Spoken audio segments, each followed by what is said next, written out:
അറിയോ എന്ന് ചോദിക്കുമ്പം പെട്ടെന്ന് റിപ്പബ്ലിക് ഡേയുമായിട്ട് ബന്ധപ്പെട്ട് ഒരു കാര്യം പറയാനായിട്ടുള്ളത്, റിപ്പബ്ലിക് ഡേ ആയിട്ട് ജാനുവരി 26 ചോസ് ചെയ്തതിൻ്റെ ഒരു കാരണമാണ്.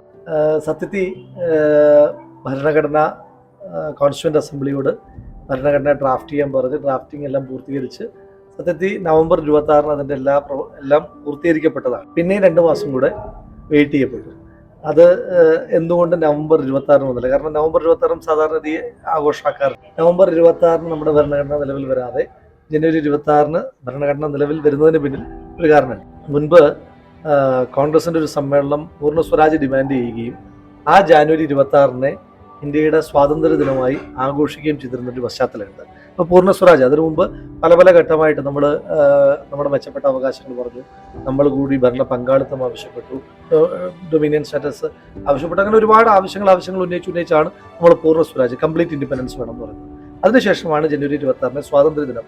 ഈ ജനുവരി 26 നമ്മളെല്ലാവരും സ്വാതന്ത്ര്യ ദിനം ആഘോഷിക്കുകയാണെന്ന് കോൺഗ്രസ് സമ്മേളനം പ്രഖ്യാപിക്കുന്നത്. അപ്പോൾ ആ കോൺഗ്രസ് സമ്മേളനത്തിൻ്റെ സ്വാതന്ത്ര്യ ദിനാഘോഷത്തിൻ്റെ ഓർമ്മയ്ക്ക് വേണ്ടിയിട്ടാണ് നവംബർ 26 ഭരണഘടന പൂർത്തീകരിക്കപ്പെട്ടിട്ടും പിന്നെ ഈ 2 മാസം കൂടെ കാത്തിരുന്ന് ജനുവരി മാസം 26 ആ ഭരണഘടന നിലവിൽ വന്ന് ഇന്ത്യ ഒരു സ്വതന്ത്ര പരമാധികാര ജനാധിപത്യ റിപ്പബ്ലിക്കായി മാറുകയും ചെയ്യുന്നതിൻ്റെ കാരണം.